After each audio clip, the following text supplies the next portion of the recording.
Olá pessoal, que bom estar com vocês através desse canal. Hoje vamos conversar um pouquinho. Estou aqui para falar das belezas naturais. E as belezas naturais, elas estão aí, né, gente? Elas saltam aos nossos olhos. Que bom. Agora, hoje, especificamente, eu vou falar para vocês das belezas naturais intrauterina.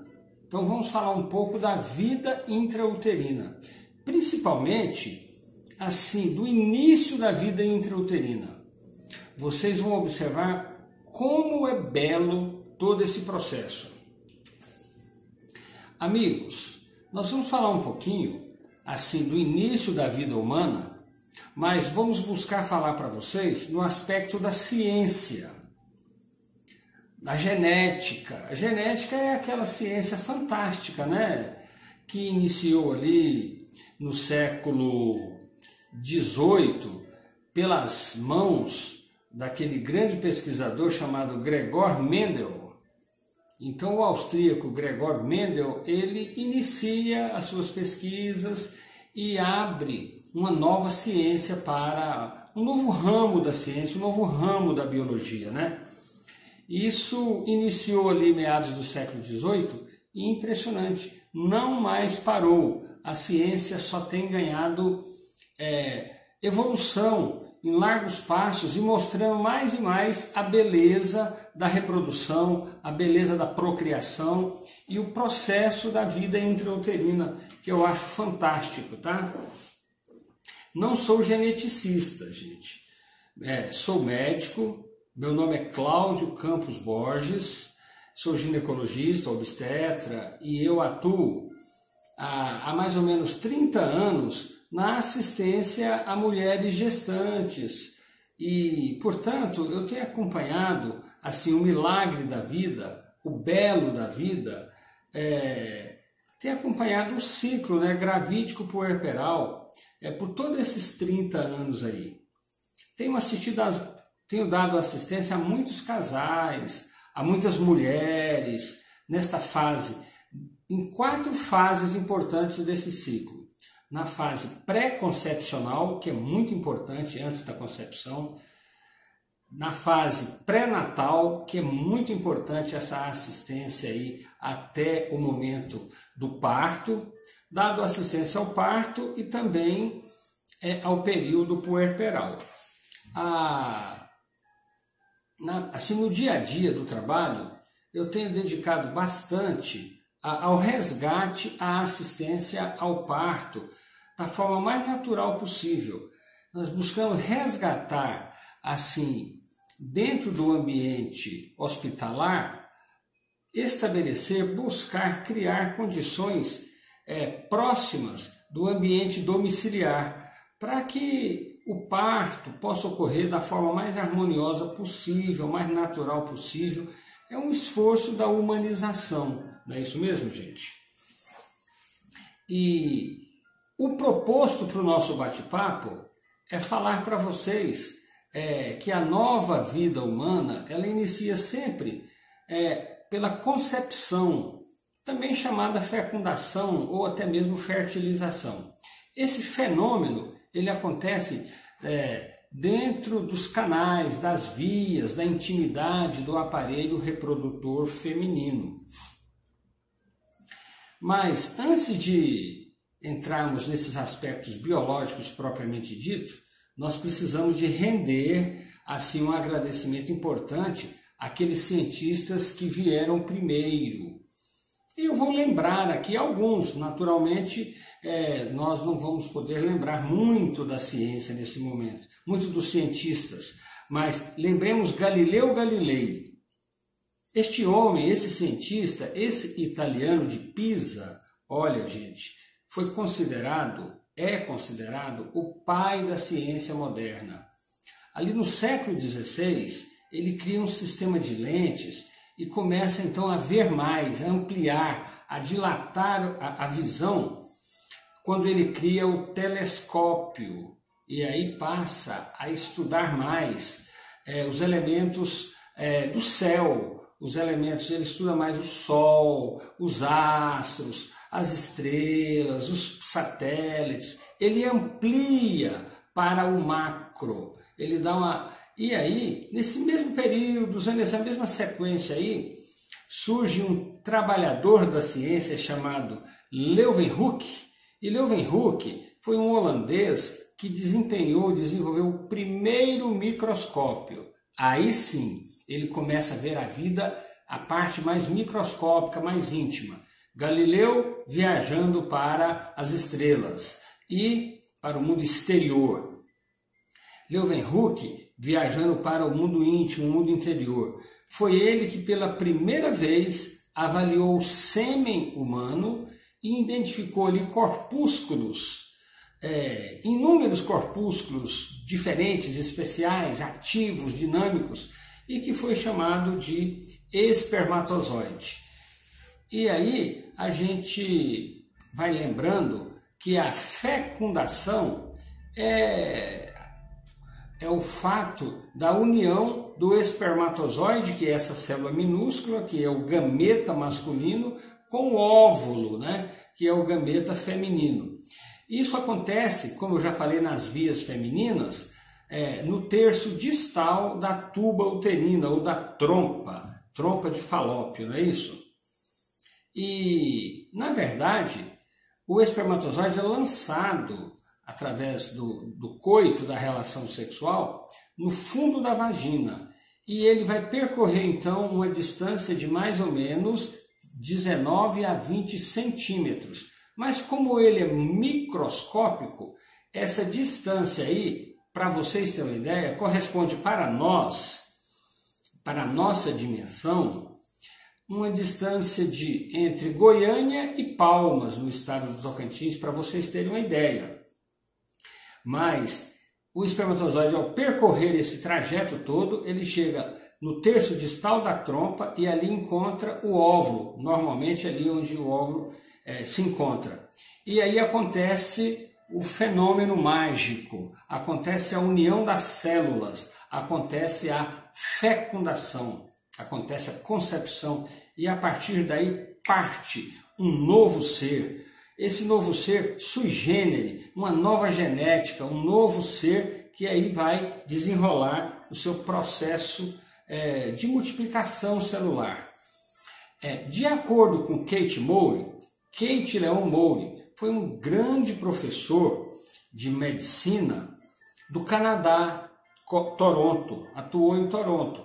E ele é autor de vários livros ligados à área de embriologia, à área de anatomia.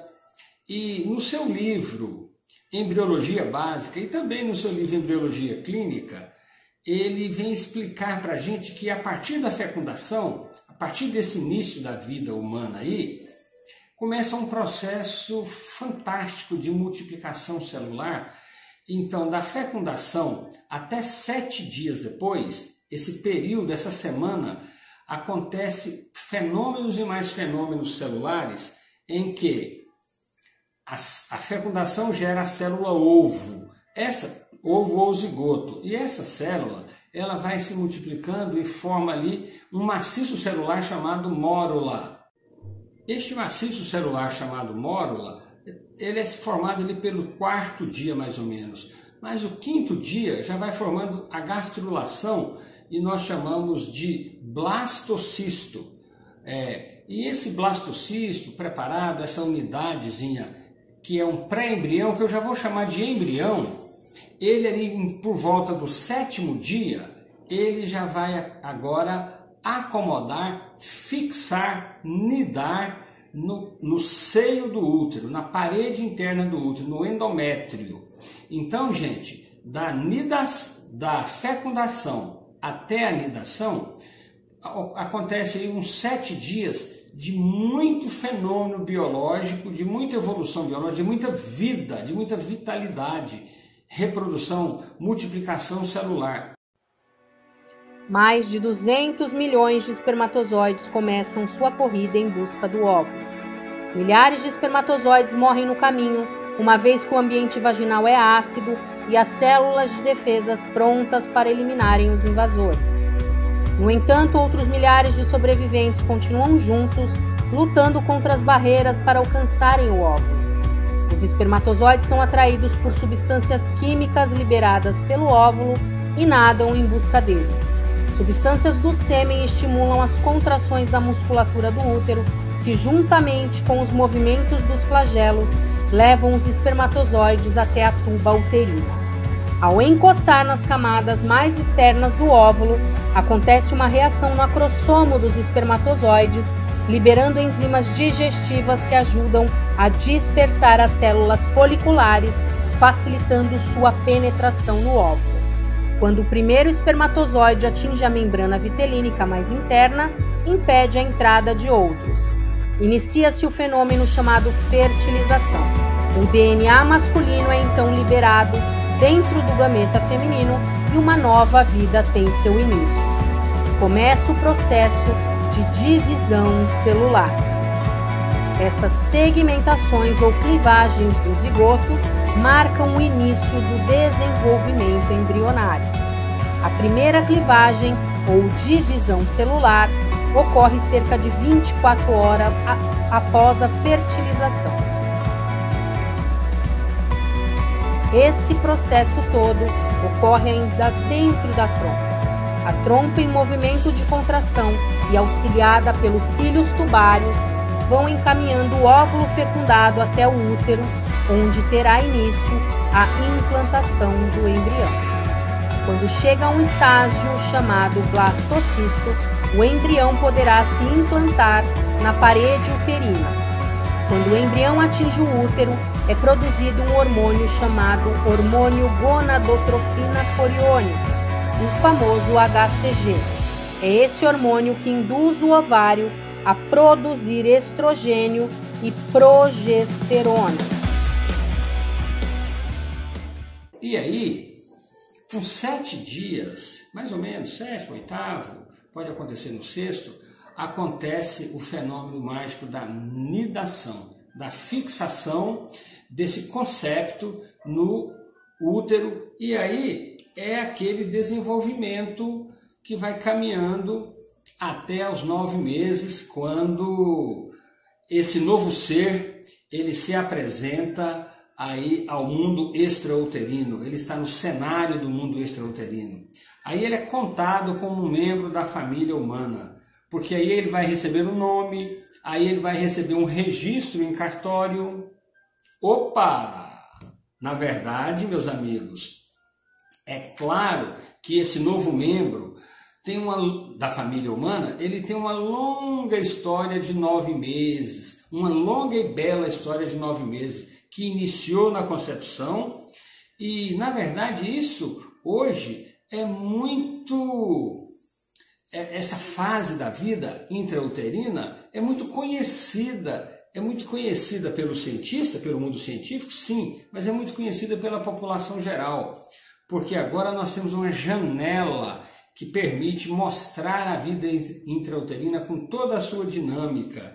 E então, através da ultrassonografia, nós vamos, esse novo cidadão, que ainda está na vida intrauterina, ele já é muito visitado, conhecido, admirado pelos seus pais, pelos seus avós, por tantas outras pessoas. Esse fenômeno é o que eu vejo todos os dias, esse fato é o que eu vejo todos os dias na minha sala de ultrassonografia. Então eu não canso de estar fazendo exames e de estar observando a manifestação até certo ponto eufórica de um pai, de uma mãe, observar as lágrimas de emoção, observar e falar assim: doutor, eu posso chamar meu pai, que é o avô, para vir aqui acompanhar? Eu crio essas facilidades e aí a gente vê mais beleza nesse contexto.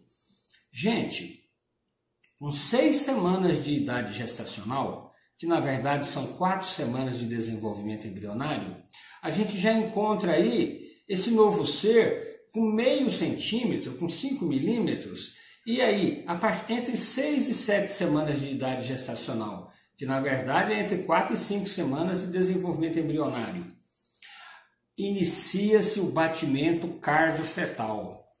Então, é aí que a gente vê a beleza, que a gente vê a alegria das pessoas. Agora, gente, no dia a dia, são as pessoas falando: doutor, eu posso filmar um pouquinho? Eu posso fazer um vídeo?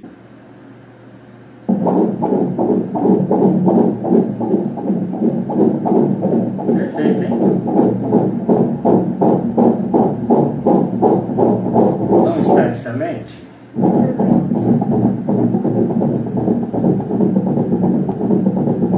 Essa é o que acontece no dia a dia da sala de ultrassom. E esse desenvolvimento do primeiro trimestre, essas 12 primeiras semanas, essas 12 fantásticas primeiras semanas de vida intrauterina, é lindo demais de ver. E no dia a dia de mães e pais, eu estou sempre observando essas pessoas muito emocionadas, né? As futuras mamães, eu recomendo algumas coisinhas. Eu recomendo alguns cuidados pré-concepcionais, que são cuidados gerais, né, gente? Com a saúde física, com a saúde emocional. Eu também recomendo distanciar de bebidas alcoólicas, de cigarro, fazer alguns exames, iniciar o uso de um elemento chamado ácido fólico, que vai contribuir muito para prevenir malformações do tubo neural, do sistema nervoso. E isso são condições que vai permitir um bom preparo pré-concepcional, porque já vai acontecer a concepção, vai acontecer ali a fecundação, a fertilização e desencadear então a beleza da vida, não é isso? Para concluir o nosso bate-papo, eu quero nesse momento agradecer sobremaneira a minha mãe, ao meu pai, por ter me oportunizado estar aqui agora falando para vocês. E gostaria de lembrar que para falarmos das belezas do mundo, das belezas da vida, das belezas naturais que a gente encontra no dia a dia aí, precisamos primeiro falar de preservarmos a vida intrauterina desde a concepção.